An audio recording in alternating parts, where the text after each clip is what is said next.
Takes it across the blue line. Shot. Scores! His second of the game. Well, he's been on it tonight. Really good skating legs. He's finished off a couple of plays, too. EA Vancouver has been working hard to push the NHL franchise towards a proper simulation experience. Their effort has really paid off in this year's iteration. The game is more fun than it's ever been, in large part to RPM tech truly changing the look and feel of the game in ways fans have wanted for years. There's still a long road to travel in conveying the emotion of players and fans alike, and issues of years past still rear their ugly heads, but NHL 20 has me more excited for video game hockey than I've been in a decade. It doesn't take long to start noticing the numerous changes that have been made in this year's game. James Cebulski and Ray Ferraro do a fantastic job in the commentary booth, providing a level of realism we've never heard in this series. The emotion they're able to convey often sounds just as good as the real commentators would. Another vast improvement is the offensive breakouts. Flying up the ice and moving the puck feels just as it should. With players now being able to pick up the puck without losing their stride, we no longer have to worry about catching the tail end of a big check that otherwise would never have hit us. Many of those eye-rolling moments from previous years, where you felt as if the game was being unfair, are gone. If, say, I was struggling to break out of my own zone, it only ever felt like it was my own doing. Even more exciting is EA has made massive changes to the way your players and the AI shoot the puck. In arguably the most significant improvement in the entire game, all awkward-looking shots have been eliminated. This year, regardless of where you're taking your shot from or the speed at which you're moving, your player will always take a proper-looking shot. I can't stress enough how much that changes things, especially with battles in front of the net. Players will no longer awkwardly jam the puck at the net with the toe of their blade. Thanks to hundreds of new shooting animations, in over 20 hours of play, I haven't once seen an unrealistic shot.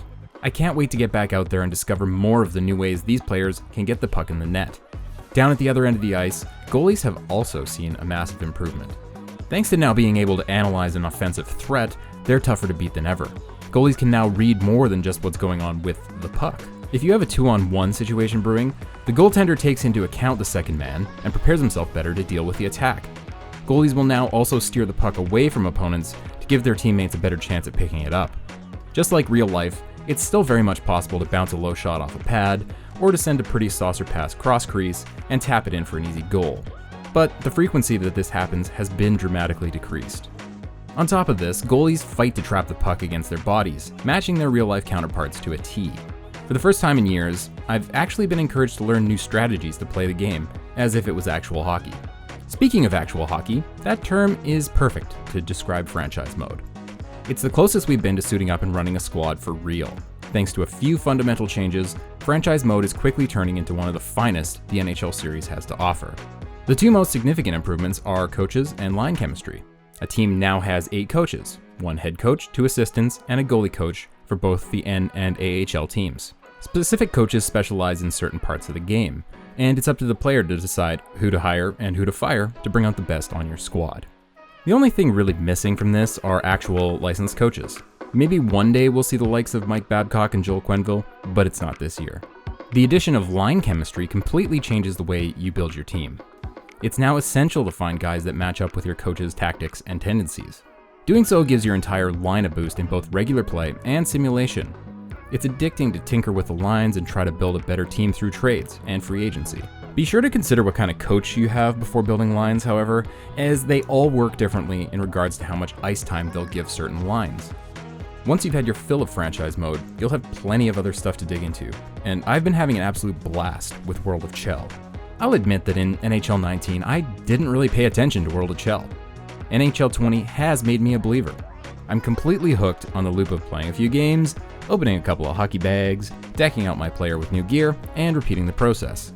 It's overwhelming at first when you realize just how much stuff there is to unlock, signed Legends jerseys being my favorite, and I'm a big fan of how the Chel challenges rotate weekly to give players the incentive to always come back for more. The challenges are fun too, and haven't really felt grindy or frustrating. In the past week, I've had more fun playing Chel's 1s, 3s, and EASHL games with friends than I've had in possibly ever before.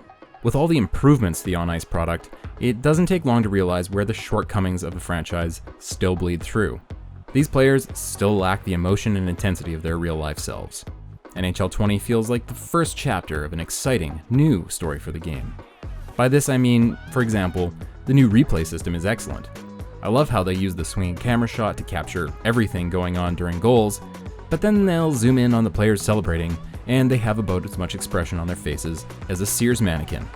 Then the camera pans out to the crowd, and you see every one of them is utterly dead behind the eyes.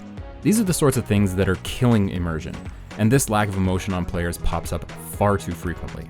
Half the fun of watching hockey is laughing at the guys chirping each other. In NHL 20, I haven't seen a single word uttered to someone in a post-whistle tussle. On top of a lack of emotion coming from everything that isn't the commentary team, I did find one particular exploit goal that players were using at will online, as well as a few audio bugs.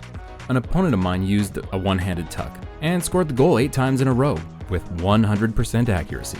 That's the type of thing that completely ruins the experience and makes you want to shut the system off. I also found that players still lack spatial awareness a lot of the time. They bump into each other post-whistle frequently and slide off each other with no reaction whatsoever. It's another thing that snaps the player back out of the place EA is trying so hard to push us. Also of note, in my limited opportunities to play the game online, I experienced very little, if any, lag at all. We'll see how the servers hold up after release, but early latency impressions are very positive. I'm excited about the future of the NHL series. Over the past 5 or 6 years, the series became incredibly stagnant and desperately needed a shot of life to continue to hold players' attention. NHL 20 is just what the doctor ordered. It's more fun than I've had with the series in a very long time, and its plethora of modes and unlockable gear will surely keep me busy until NHL 21. I hope to see a stronger emphasis on player and fan emotion down the line, but for now, NHL 20 has set a new bar. Both teams seem ready to go. Game 1, Stanley Cup Finals. Enough said, let's play. Bergeron's got it along the wing. Nice pass. Slides it up to Bergeron. Takes the shot. Big time stop there.